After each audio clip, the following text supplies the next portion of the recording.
Ada beberapa hal yang perlu ditangani, Yang Mulia. Right out the gate, the tension's thick, a bond violation.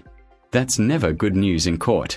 Even being 15 minutes late can land you in hot water when you're out on bond. Remember, when you're under court supervision, punctuality isn't polite, it's mandatory. Saat ini sedang terjadi pelanggaran jaminan, dan tentu saja kami ingin menanganinya. Saya yakin itu terjadi pada tanggal 19 Januari. Dia terlambat sekitar 14 atau 17 menit, saya kira jam malam.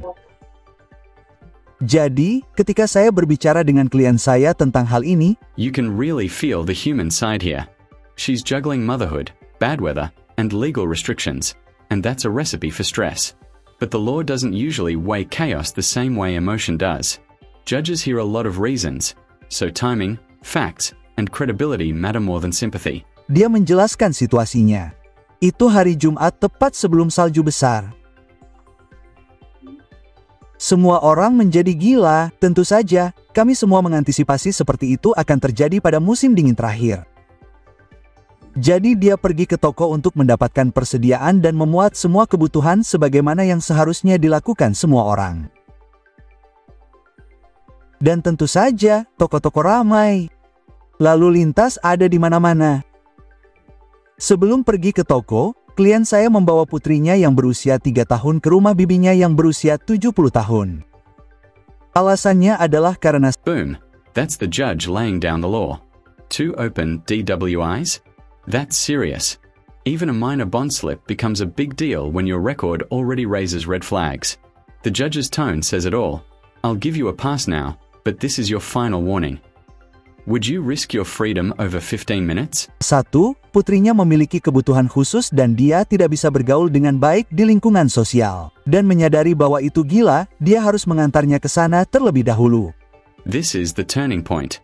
The defense is asking the court to reconsider inpatient treatment, pushing for outpatient instead. Translation: they want her to stay home, not in a 24/7 facility. That's a tough sell in front of a judge who's seen relapse after relapse. And remember, every request like this tests not just the judge's patience, but her trust. Ada antrean di mana-mana. Anda tahu, begitu dia meninggalkan toko, jelas bahwa, Anda tahu, dia mungkin tidak bisa melakukan apapun, tetapi dia harus menjemput putrinya. Jadi, kami hanya memiliki satu pelanggaran pada pukul 7.15. Itu benar. Apakah itu? Oke, silakan.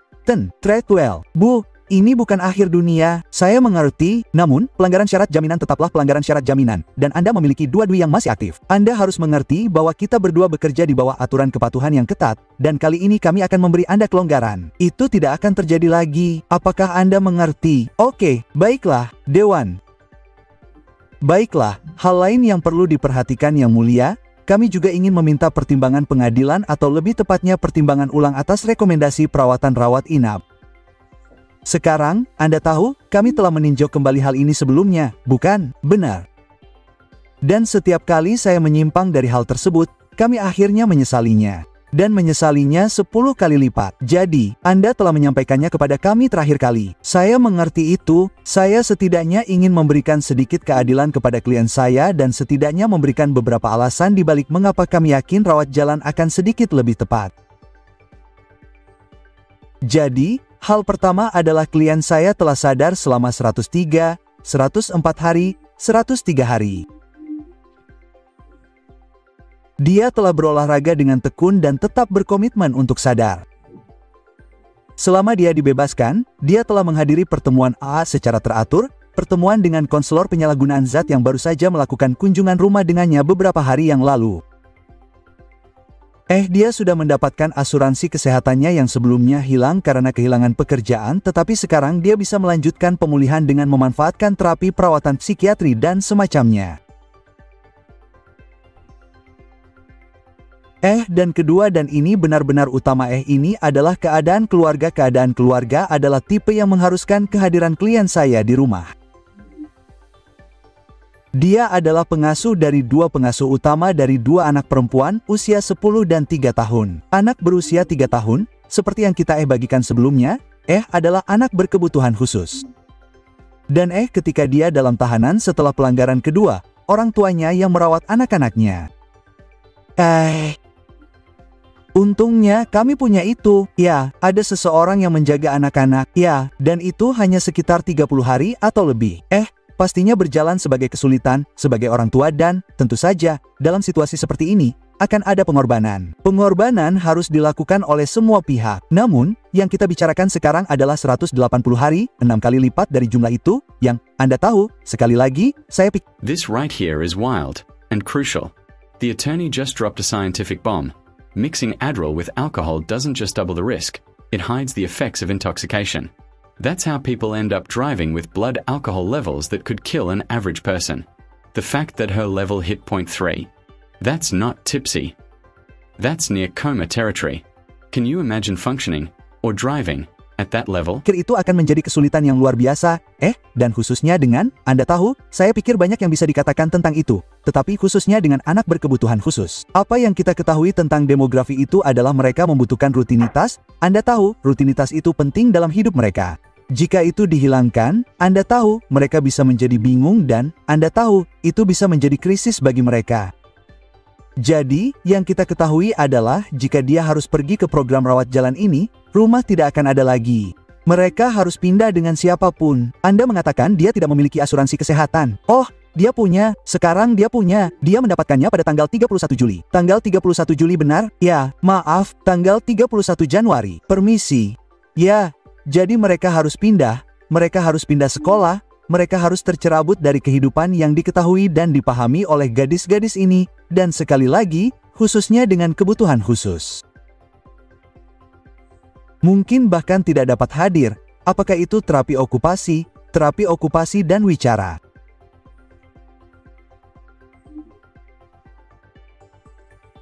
Yang mulia, ketiga, di awal persidangan ini saya telah memberitahukan pengadilan. This is a judge torn between compassion and duty.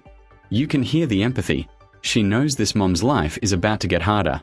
But judges aren't there to coddle. They're there to correct. Sometimes, the toughest choices come wrapped in kindness. And that final tone, I'm sorry, but this is the best course of action. That's not cold. That's accountability, spoken softly. Bahwa klien saya mengonsumsi Adderall.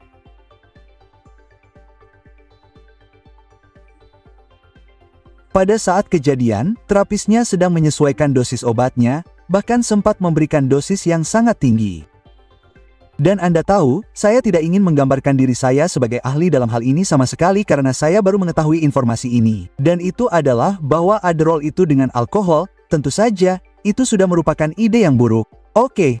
Namun, yang terjadi pada tingkat molekuler, keduanya berebut enzim dan enzim itulah yang mengekstraksi, mengeluarkannya dari tubuh. Efeknya adalah mereka saling menutupi. Jadi, seseorang yang minum saat saya mengonsumsi Adderall, mereka minum. Mereka tidak merasakan efeknya. Anda tahu, mereka minum dan minum. Tubuh mereka tidak memberitahu Anda, oke, hei, kita mabuk. Namun, tentu saja, kadar alkohol dalam darah meroket, bahkan dalam beberapa kasus mencapai tingkat yang fatal. Kadar alkohol dalam darah di sini sangat tinggi. Bagaimana kita berbicara? Yang mulia, Anda tahu? Sudut pandangnya sangat luas. Ya, tidak, dan Anda tahu, saya mengerti dan Anda menyadari bahwa kebanyakan orang pada tingkat itu, Anda tahu, titik 4 adalah kematian. Itu benar. Anda berada di titik, Anda mati. Pada orang normal pada angka 3, mereka akan pingsan 3 kali. Benar, itu untuk bisa mencapai level itu pada titik 3 dan kemudian titik 2. Yang benar-benar memberitahu saya bahwa ada masalah di sana. Benar sekali. Dan saya dengan level seperti itu, benar. Dan kami memiliki 2 duit terbuka. Jika saya tidak mengikuti rekomendasi, karena itulah mengapa kami memiliki orang-orang ini. Mereka adalah dokter. Mereka ahli dalam apa yang mereka lakukan. Mereka membuat evaluasi. Mereka membuat pilihan. Saya mengerti itu akan menciptakan kesulitan. Tetapi terkadang itulah yang perlu terjadi untuk mendapatkan perspektif dan untuk mendapatkan pengetahuan. Anda tahu, saya mengerti keadaan Anda. Saya mengerti posisi Anda. Setiap kali saya menyimpang, kami menyesal. Dia memiliki 3 dan A2. Berapa itu? 28. A28 dan A3 pada 2 dui yang berbeda. Itu benar, Yang Mulia. Saya minta maaf sekali lagi. Saya tahu bahwa, saya mengerti saya tidak akan pernah menjadi pengacara yang, Anda tahu, dengan bersemangat mengadvokasi, dan saya menghargainya. Dan Anda tahu, Anda harus melakukan apa yang harus Anda lakukan. Saya mengerti. Maaf, itu hanya, itu terlalu banyak. Anda tahu, jika itu adalah poin 4 atau poin, Anda tahu, 14, tetapi kita memiliki 3, dan kemudian kita memiliki 28 sungguh, itu terlalu banyak. Saya tidak tahu. And there it is, a final lifeline. 30 days to get her life in order before treatment begins. It's mercy with a deadline. So what do you think? Was the judge too strict, or exactly right?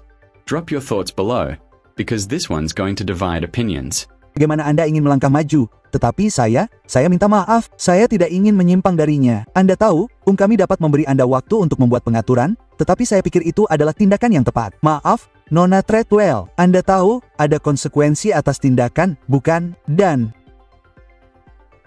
saya tahu itu akan sulit, tetapi saya pikir itu akan menjadi lebih baik. Anda tahu, saya sangat setuju bahwa, Anda tahu, ketika kita berbicara tentang perawatan, Anda tahu siapa yang dapat menentangnya, dan saya mengerti itu, dan maksud saya, kami memberikannya kepada Anda secara gratis. Anda keluar sana, Anda harus membayarnya sendiri. Anda akan menghabiskan ribuan dan ribuan dolar untuk membayarnya. Saya tidak mampu